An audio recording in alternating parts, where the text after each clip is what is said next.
Assalamualaikum warahmatullahi wabarakatuh.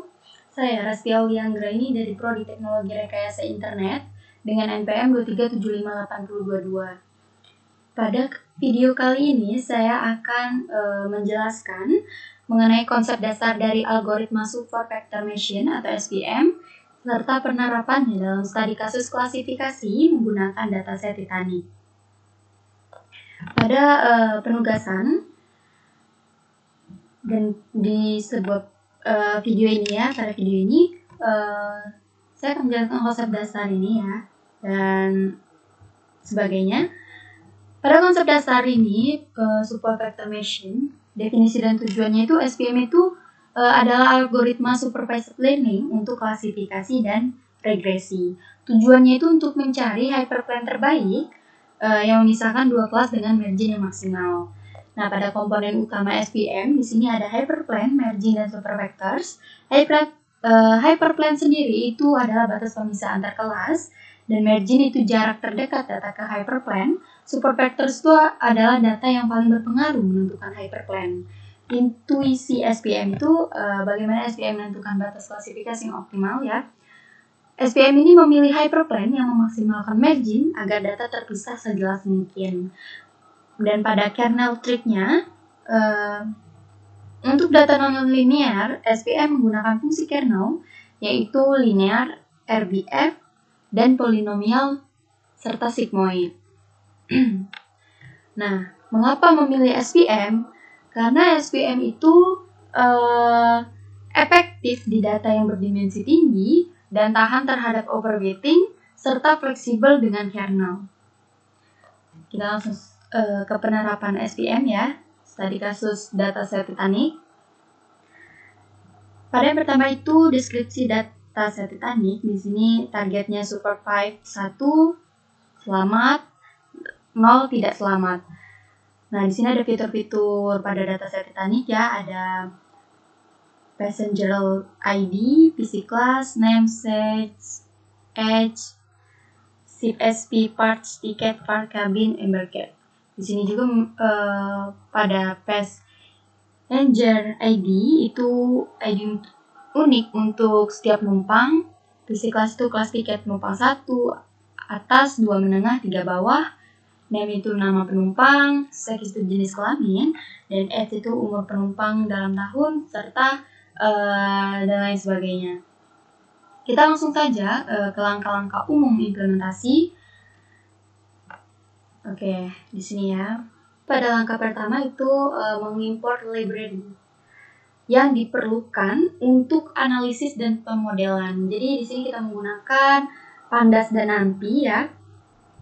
Pandas dan NumPy itu untuk manipulasi data dan komputasi numerik. Sedangkan Matplotlib, kita juga menggunakan Matplotlib dan Seaborn ya. Ini untuk visualisasi data dan scikit-learn ya, untuk pembagian data, pemodelan dengan SVM, dan evaluasi model. Kemudian kita memuat dataset Titanic yang berupa file CSV ya, dengan menggunakan PD-READ-CSV. Dataset ini berisi informasi tentang penumpang Titanic yang akan kita gunakan untuk memprediksi apakah seorang penumpang itu selamat atau tidak. Ini ya. Ini file CSV-nya ada 800 sepertinya ya. Oke, selanjutnya itu pemrosesan. Sebelum kita memulai pelatihan model, jadi kita harus memastikan dulu bahwa data itu bersih dan siap digunakan. Langkah pertamanya adalah memilih fitur-fitur yang relevan untuk analisis seperti P-class, sex, age, ship SP, parts, pair, dan embarked. Oke. Ini menangani missing values. Jadi kolom age ini memiliki nilai yang hilang. Jadi kita mengganti nilai yang hilang itu dengan median usia. Jadi median ini dipilih untuk menghindari pengaruh nilai yang ekstrim. Setelah itu ada kolom embarked ya. Kolom embarked ini juga memiliki beberapa nilai yang hilang yang kita isi dengan mode atau nilai yang paling sering muncul. Dan selanjutnya kita mengencoding kategorikal pada kolom jenis kelamin dan embarkade atau pelabuhan adalah variabel kategorikal. Jadi sehingga kita perlu mengubahnya menjadi menjadi format numerik gitu, menggunakan one head coding ya, dengan PD get dummies ini. Ya, dengan PD get dummies. Ini memungkinkan model untuk memproses data ini. Oke, selanjutnya itu split data, training dan testing ya. Setelah pra-pemrosesan selesai, jadi kita perlu membagi data menjadi dua bagian. Yang satu untuk melatih model training, dan yang satu lagi itu untuk menguji model testing. App ini berisi semua fitur ya.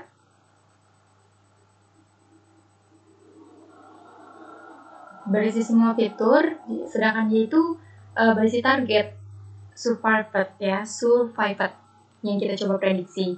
Jadi di sini kita menggunakan fungsi train test split ya dari scikit-learn untuk membagi data menjadi 80% data latihan dan 20% data uji ya. Selanjutnya itu ada feature scaling. Nah, pada tahap ini kita standarisasi fitur menggunakan standar scaler. Ya. Jadi standarisasi ini penting karena SVM itu bekerja dengan berdasarkan jarak antar titik data. Nah, jika fitur memiliki skala yang sangat berbeda, misalnya var jauh lebih besar daripada edge, maka fitur dengan nilai lebih besar akan mendominasi proses klasifikasi. Jadi di sini kita menggunakan fit transform pada data training dan hanya transform pada data testing agar tidak terjadi data leak. Oke, selanjutnya itu pelatihan model dengan kernel. Di sini kita menggunakan support vector machine atau SVM dengan kernel RBF atau radial basis function yang merupakan pilihan default pada SVM. Nah, kernel ini sangat baik ya untuk menangani data nonlinear. Nah, model SVM itu juga dilatih dengan data training yang sudah diskalakan yaitu X-train dan Y-train. Pada evaluasi hasil ya, setelah model dilatih, kita menguji model menggunakan data testing, X-test dan Y-test. Pada prediksi ini dilakukan dengan model predik ya. Model predik. Dan hasil prediksi dibandingkan dengan nilai aktual menggunakan akurasi score. Setelah itu, classification report memberikan informasi lebih mendalam mengenai precision, recall, dan F1 score masing-masing kelas.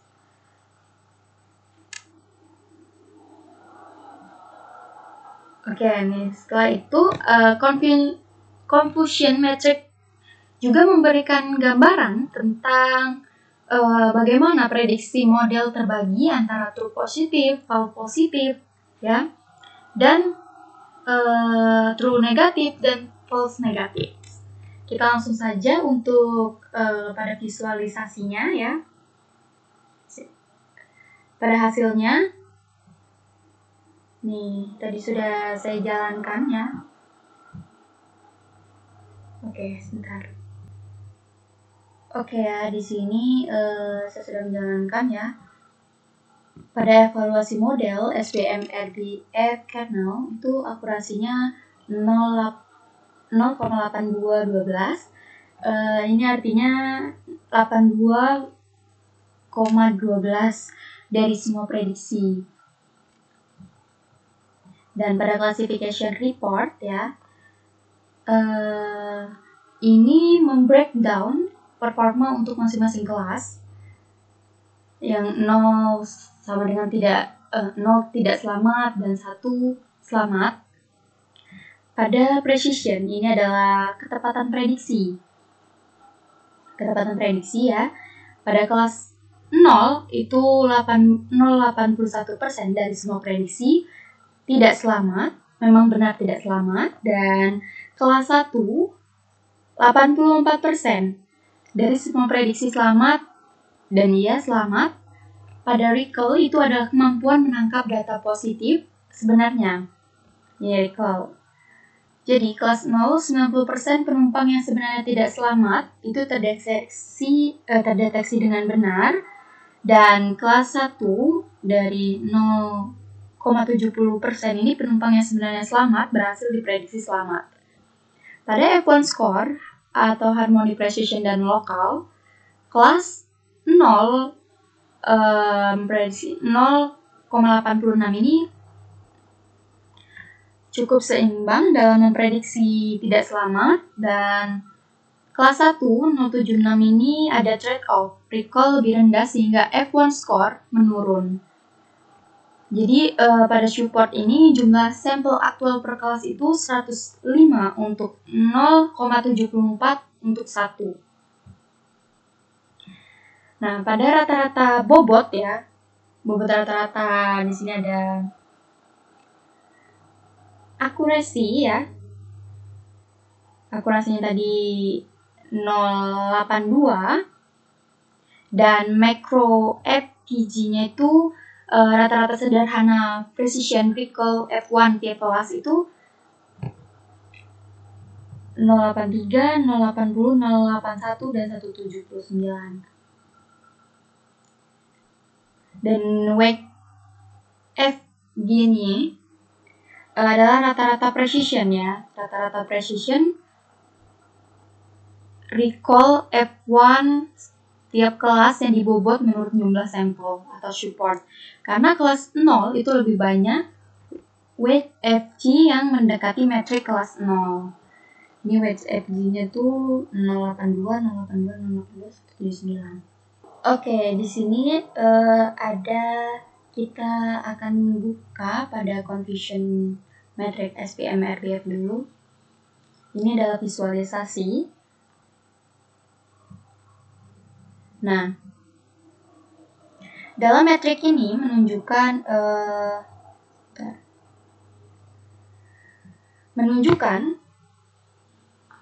performa model SPM kernel RBF dalam memprediksi apakah penumpang Titanic itu selamat 1 atau tidak selamat 0 ya. Jadi prediksi tidak selamatnya itu 0 dan prediksi selamat 1. Pada aktual tidak selamat ya, tidak selamat ini 95 yaitu true negatif dan prediksi tidak selamatnya itu 10 false positif. Dan pada aktual selamat 1 yaitu 22 yaitu false negatif dan 52 true positif. Nah, model ini berhasil memprediksikan 95 penumpang yang tidak selamat dengan benar atau TN ya. Model juga berhasil memprediksi 52 penumpang yang selamat dengan benar dan ada 22 penumpang yang seharusnya selamat tapi diprediksi tidak selamat. Nah, pada model dengan kernel RBF ini memiliki akurasi tinggi 82% dan mampu memisahkan kelas dengan cukup baik ya, terutama dalam mengidentifikasi yang tidak selamat. Oke, selanjutnya rata-rata usia per kelas ya. Kita lihat per kelas selamat PNG. Nah, pada grafik bar plot ya, ini menunjukkan rata-rata usia penumpang berdasarkan kelas penumpang ya, ada visi kelas 1, 2, dan 3. Statusnya selamat atau tidak 01. Penumpang kelas 1 itu memiliki rata-rata usia tertinggi baik yang selamat maupun tidak. Nah, pada penumpang kelas 3 ini cenderung berusia lebih muda. Jadi rata-rata usia penumpang yang selamat cenderung sedikit lebih muda di tiap kelas, kecuali kelas 1. Dan kelas sosial dan usia mungkin berpengaruh terhadap peluang keselamatan. Misalnya, penumpang muda dan di kelas atas punya peluang lebih tinggi untuk selamat. Ya, di sini ada akurasinya nanti. Selanjutnya itu perbandingan akurasi SPM. Nah, di sini berdasarkan kernel SPM ya, di sini ada linear, RDF, poly, dan sigmoid. Pada grafik ini menunjukkan akurasi model SPM dengan berbagai kernel, yaitu linear itu 78% ya, 78%, RBF default ini 82%, ini termasuk tertinggi ya. Polinomial itu 79,9%, dan sigmoid ini 71% terendah. Jadi RBF kernel ini unggul dalam memodelkan data non-linear seperti Titanic. Sigmoid ini memiliki performa paling buruk, kemungkinan tidak cocok dengan pola data Titanic ya. Oke, sebentar. Ini ada akurasi ya di sini.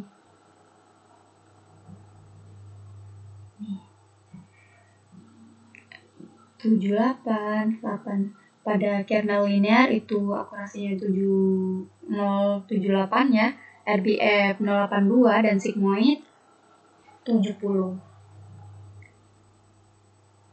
Oke. Ini bukan error ya, ini ada satu yang perlu diupdate memang.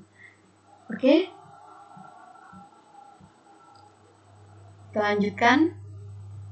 Nah, oke, kita sudah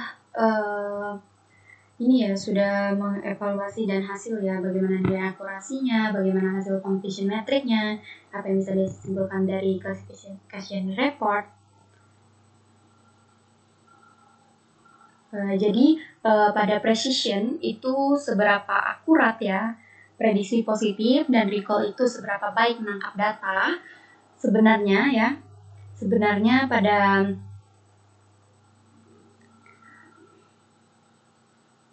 data menangkap data positif sebenarnya kalau recall, dan F1 score itu harmoni antara precision dan recall.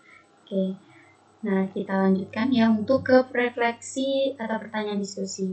Jelaskan apa yang dimaksud dengan hyperplane pada kasus Titanic dan bagaimana SPM menemukannya, dan apa artinya terhadap keputusan selamat atau tidak selamatnya seseorang penumpang. Jadi, hyperplane itu adalah batasan pemisah antara penumpang yang diprediksi selamat 1 atau tidak selamat 0, dan SPM mencari hyperplane terbaik dengan margin maksimal dan dipengaruhi oleh supervectors. Dan pertanyaan kedua ya, mengapa scaling vector penting sebelum menggunakan SPM? Karena SPM ini bekerja berdasarkan jarak antara titik data. Jika fitur ini memiliki skala berbeda, misal pair dan PS edge tadi, fitur dengan nilai besar akan mendominasi. Dan apa dampak pemilihan kernel terhadap performa model? Kernel ini mempengaruhi bagaimana data dipisahkan. Jadi RBF ini cocok untuk data kompleks, linear untuk data yang mudah dipisah. Pemilihan kernel yang tepat sangat penting. Cara menangani data yang tidak seimbang. Dalam klasifikasi bisa menggunakan class weight balance ya, atau teknik resampling atau oversampling atau undersampling, dan kita menggunakan metrik F1 score. F1 score bukan hanya akurasi ya. Nah, kelebihan dan kekurangan SPM. Kalau SPM itu dia lebih akurat, cocok untuk data kecil menengah dan tahan terhadap overfitting. Dan kekurangannya itu memang dia boros waktu untuk data besar dan butuh pre-processing dan sulit ditafsirkan dibanding decision tree. Oke, cukup sekian penjelasan mengenai penugasan supervised learning, super vector machine ini saya akhiri. Assalamualaikum warahmatullahi wabarakatuh.